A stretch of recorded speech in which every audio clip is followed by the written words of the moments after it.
नमस्कार, मैं सुनील आप सभी का एजुकेशन प्रभा यूट्यूब चैनल पर हार्दिक स्वागत करता हूं। आज मैं फिर से उपस्थित हूं आपकी कक्षा में, जिसमें आज दर्शन को लेकर मैं उपस्थित हूं।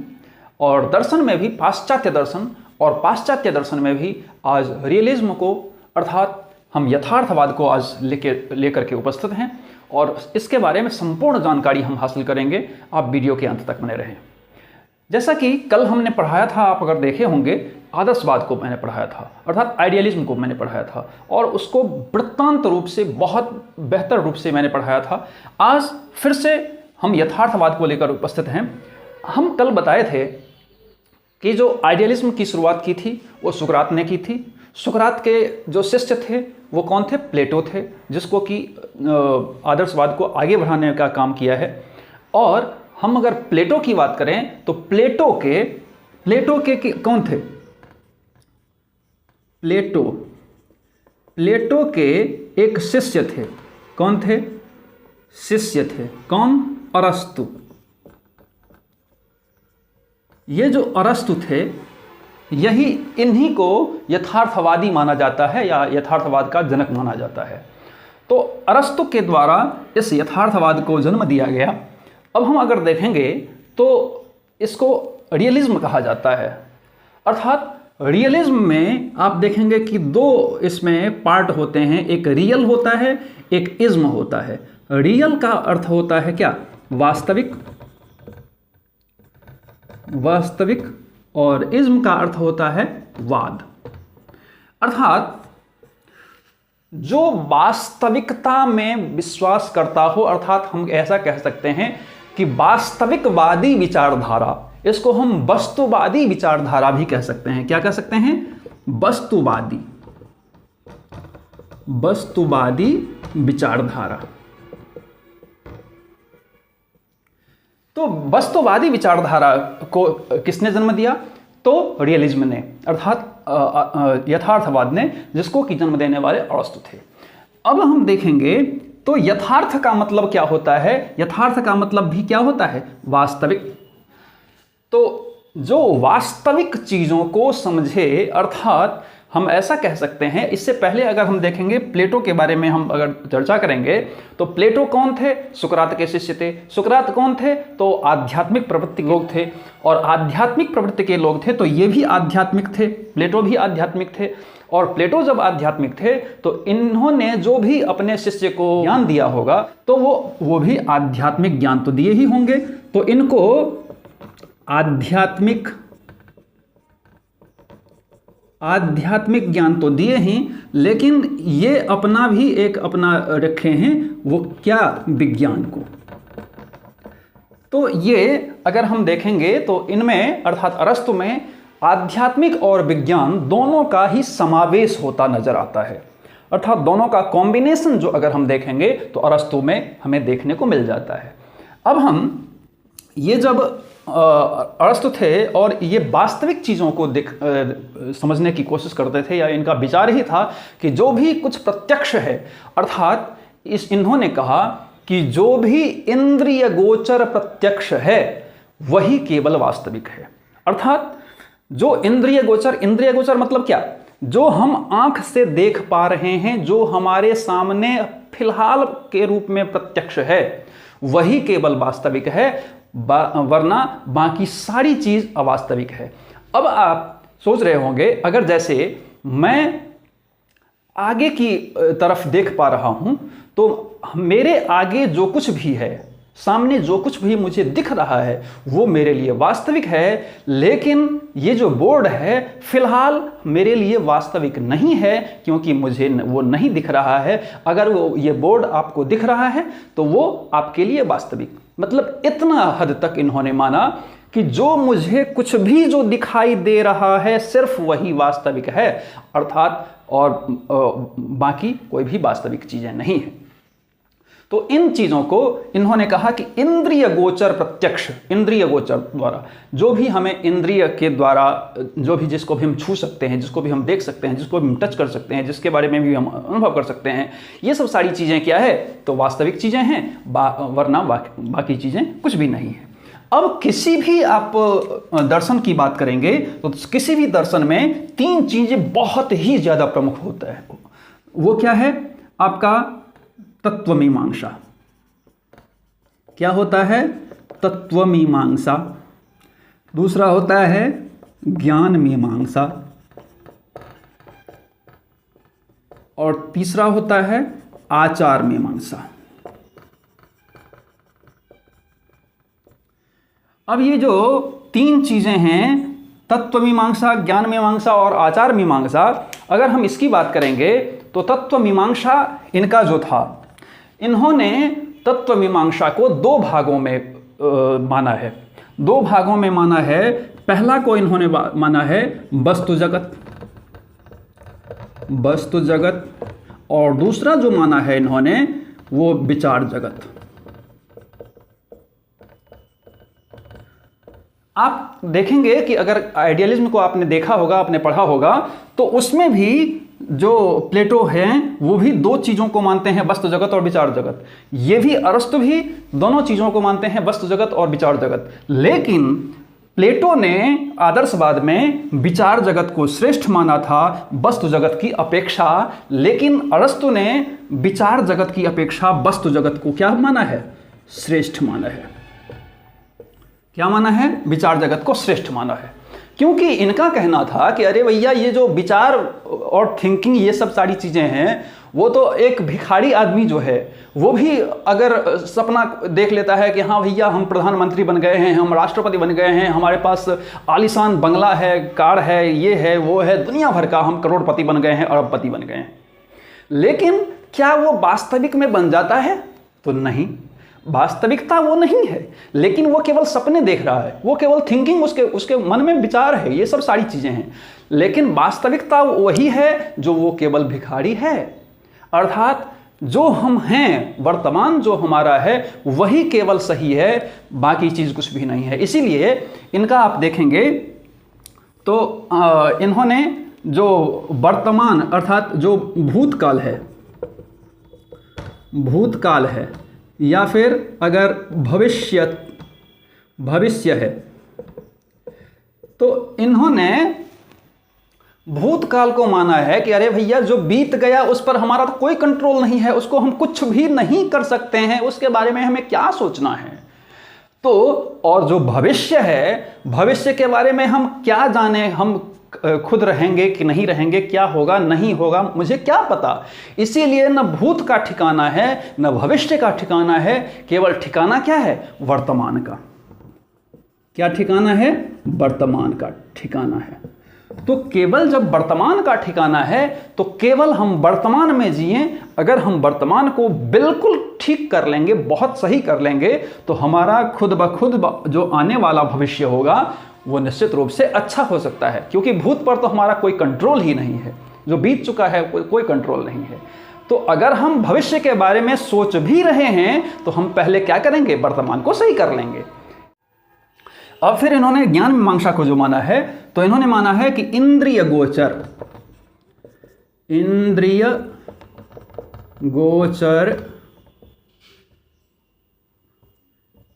प्रत्यक्ष ही क्या है? ज्ञान है। अब इंद्रिय गोचर प्रत्यक्ष ही ज्ञान है। ज्ञान को हम किस भागों में डिवाइड करेंगे? तो ज्ञान हम उसी को कह सकते हैं जो कि हमारे वास्तविक को सही करे, जो हमारे वर्तमान को सही करे, जो मुझे सही करे। मुझे दुनिया से नहीं मतलब है, मुझे जो सही सूट करता है, जो मुझे अच्छा लगता है, जैसा मुझे अच्छा लगता है, वही केवल क्या है? वो भी इंद्रिय पर आप इंद्रिय कौशल को सुधारो, आप अपने सारी चीज़ों को सुधारो। तो ऐसा ज्ञान जो इंद्रिय गोचर के द्वारा हमें ज्ञान प्राप्त होता है, वही ज्ञान क्या है? वास्तविक ज्ञान है। फिर इन्होंने आचार मीमांसा के बारे में कहा कि क्या? तो इंद्रिय प्रशिक्षण के माध्यम से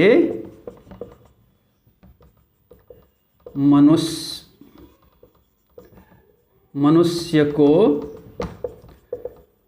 सुखी बनाना। अब ये आप देखेंगे तो इनका मत था कि आचार मीमांसा क्या होना चाहिए? इंद्रिय जो हमारा इंद्रिय गोचर ज्ञान, प्रत्यक्ष ज्ञान है, उसके माध्यम से हम अगर प्रशिक्षण उसको देते हैं तो उसके माध्यम से क्या होगा, अगर हम प्रशिक्षित हो जाते हैं, किसी भी काम को सीखने के बाद प्रशिक्षित हो जाते हैं, तो उसके माध्यम से हम क्या होंगे, सुखी हो जाएंगे। तो अर्थात इंद्रिय प्रशिक्षण के माध्यम से इंद्रियों को आप प्रशिक्षित करो और उसको प्रशिक्षण देने के पश्चात आप क्या करेंगे, तो मनुष्य का जो जीवन होगा वो सुखमय हो जाएगा। यही इनका क्या था, आचार मीमांसा था।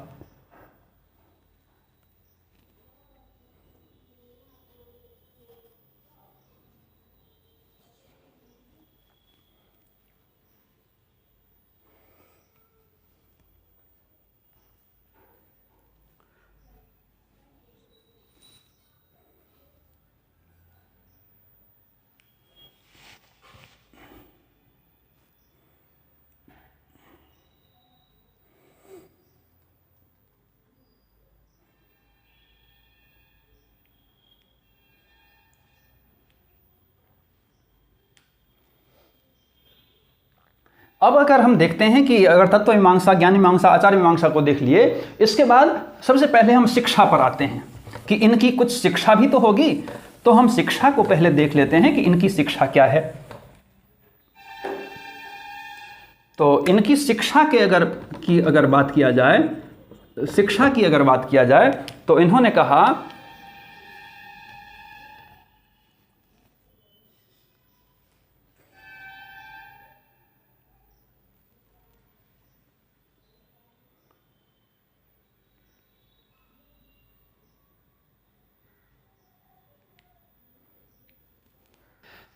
तो अब अगर देखेंगे तो ये जो तत्व मीमांसा, ज्ञान मीमांसा, आचार मीमांसा है, इसके बाद शिक्षा भी तो होगी।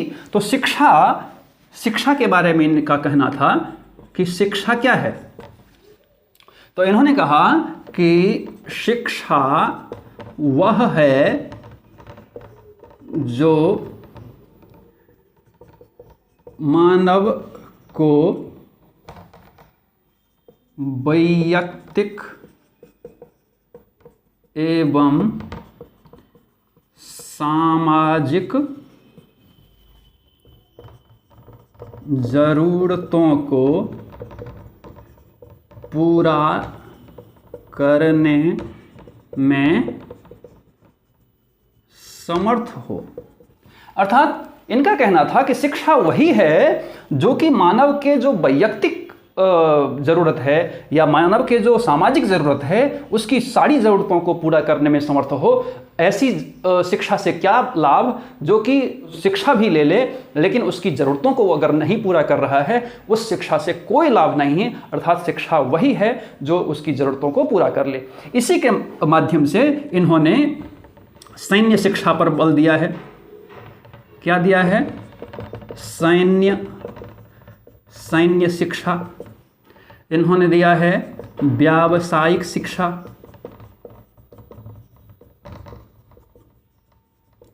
इन्होंने दिया है स्त्री शिक्षा।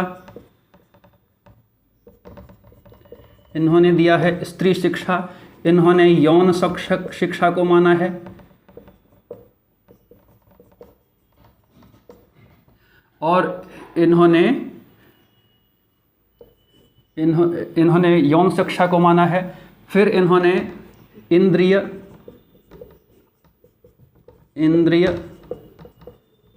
प्रशिक्षण से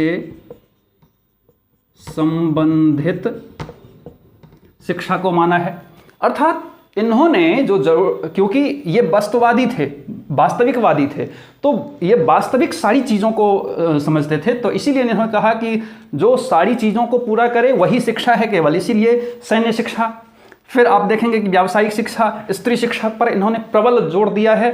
फिर उन्होंने यौन शिक्षा के बारे में कहा। इन्होंने इंद्रिय प्रशिक्षण से संबंधित सारी चीज़ों को, जैसे कि मान लीजिए कि शिल्पकला से संबंधित, जैसे कि सैन्य शिक्षा से संबंधित, जैसे तीर चलाना, जैसे बहुत सारे अलग अलग जो काम कर सकते हैं, तो ये सब सारी चीज़ें व्यावसायिक शिक्षा के बारे में, स्त्री शिक्षा के बारे में इन्होंने कहा कि अगर स्त्री को शिक्षित किया जाएगा तो निश्चित रूप से उसका घर पूरा शिक्षित हो जाएगा और उसके माध्यम से वो अपनी वास्तविक जीवन की तैयारी करने में समर्थ हो जाएगा। अर्थात बहुत सारी चीज़ों को इन्होंने बल दिया है इन सारी चीज़ों पर, क्योंकि वास्तविक शिक्षा इनका प्रबल था। अब इसके बाद, शिक्षा के बाद हम इनके उद्देश्य को देखेंगे। तो उद्देश्य को अगर हम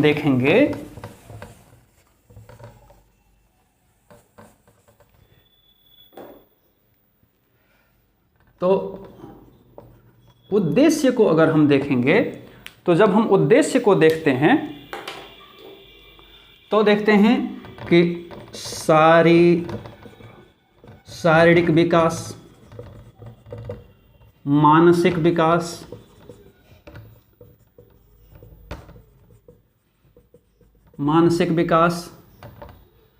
फिर व्यावसायिक विकास, फिर सामाजिक विकास हो गया, सामाजिक विकास,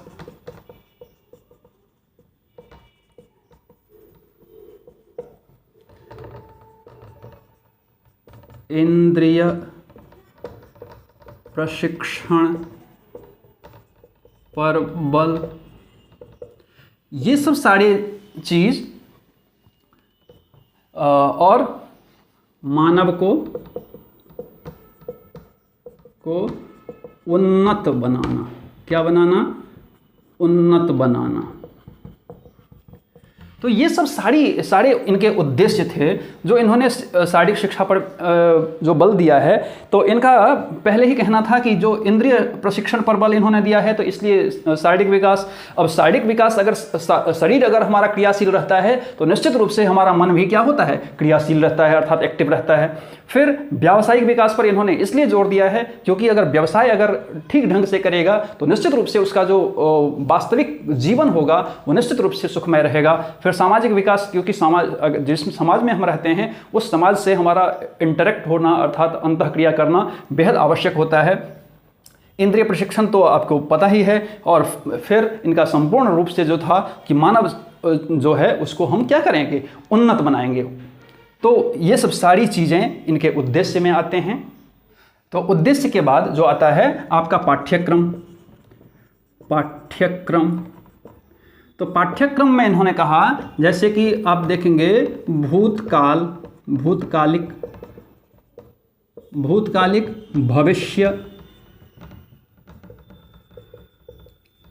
भविष्यकालिक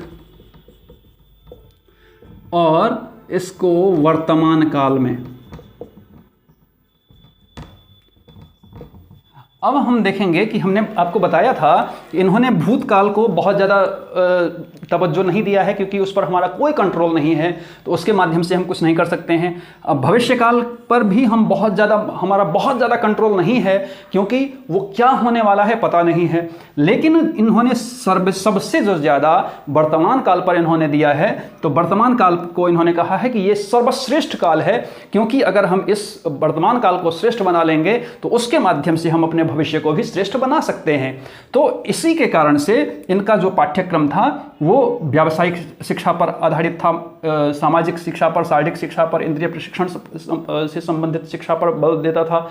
तो ये इनका संपूर्ण रूप से ये जो इनका पाठ्यक्रम था वो मानव समाज को उन्नत बनाने के लिए ही इनका पाठ्यक्रम भी होता था।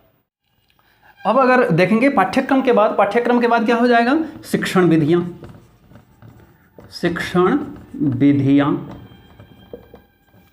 तो हम देखेंगे सबसे पहले इन्होंने शिक्षण सामग्री को स्वीकारा। सबसे पहले इन्होंने शिक्षण सामग्री को स्वीकारा है और इनका कहना था कि आप शब्द से पहले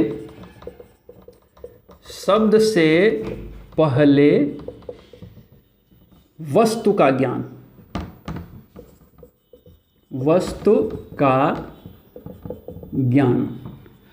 क्योंकि ये पहले आप क्या करेंगे कि शब्द से पहले आप वस्तु का ज्ञान देंगे, अर्थात अगर ये मार्कर है तो पहले मार्कर को उसको दिखाइए।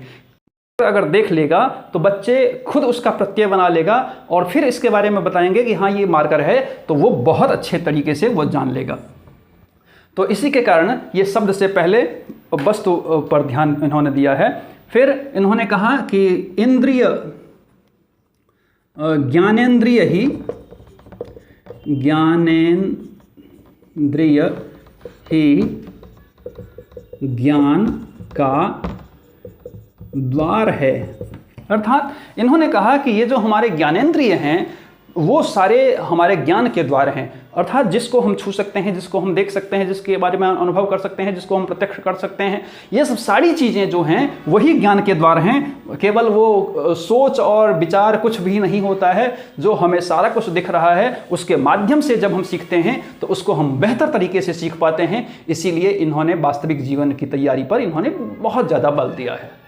अब इसके बाद हम देख लेते हैं शिक्षक, क्योंकि शिक्षक भी तो होंगे इसमें। तो शिक्षक कैसे थे?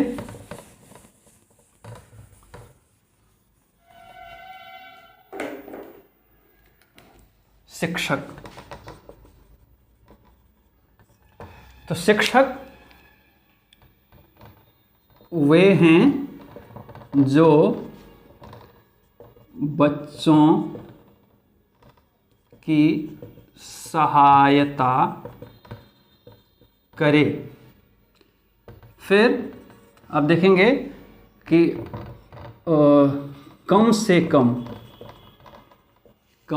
कम 2 विषयों का ज्ञान अवश्य हो। फिर बच्चों को कब, कैसे और कितना सीखना है, इसके बारे में उन्हें पता हो। ये आप देखेंगे कि शिक्षक प्रशिक्षण को सबसे पहले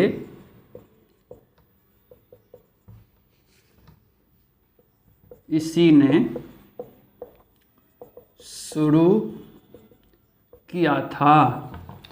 आप ये देखेंगे कि शिक्षक कैसे हों, जो बच्चों की सहायता करें। वो बच्चों को बहुत ज़्यादा इंस्ट्रक्ट नहीं करेंगे, बहुत ज़्यादा उनको बताएंगे नहीं, ये सब नहीं कुछ करेंगे। उनकी बस सहायता करेंगे, जहाँ जहाँ भी उनको दिक्कत होती है तो केवल सहायता करेंगे। कम से कम 2 विषयों का, क्योंकि अगर मान लीजिए कि केवल एक विषय का ज्ञान रहेगा तो बहुत कुछ नहीं कर पाएंगे। इसीलिए कम से कम 2 विषयों का शिक्षक को अवश्य ही ज्ञान हो। फिर बच्चे, अब ये मनोविज्ञान से संबंधित है कि बच्चे को कब सीखना है, कैसे सीखना है, कितना सीखना है, क्योंकि ये वैयक्तिक विभिन्नता तो होती है। तो वैयक्तिक विभिन्नता को देखते हुए कि किस बच्चे को कितना सीखना है, कब सीखना है, कैसे सीखना है, ये सब सारी प्रक्रियाएं उनको पता हो जो शिक्षक होंगे। और आप देखेंगे कि शिक्षक प्रशिक्षण देने वाला ये सबसे पहला दर्शन माना जाता है किसको? यथार्थवाद को। तो अरस्तु ने सबसे पहले शिक्षक प्रशिक्षण पर इन्होंने जोर दिया है। इसके बाद आपका आता है अनुशासन। तो अनुशासन में इन्होंने दिया है, इन्होंने स्वानुशासन पर बल दिया है। स्वानुशासन, ये इन्होंने स्वानुशासन कहा है कि बच्चा खुद से ही सीख लेगा। इसमें कठोर दंड का विरोध किया है कि आप कठोर दंड नहीं दे सकते हैं। तो इन्होंने कहा कि बच्चा क्या करता है, समाज और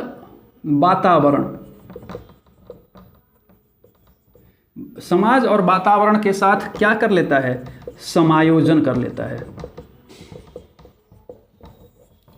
समाज और वातावरण के साथ बच्चा खुद समायोजित हो जाता है, खुद समायोजन कर लेता है कि उसको कैसे करना है, क्या करना है, कितना करना है। तो ये सब सारी चीज़ें वो खुद समायोजित हो जाता है, इसलिए बहुत ज़्यादा उसको बताने की ज़रूरत नहीं होती है। और जब खुद ये समायोजित हो जाता है तो उसमें क्या आ जाता है, स्वानुशासन आ जाता है।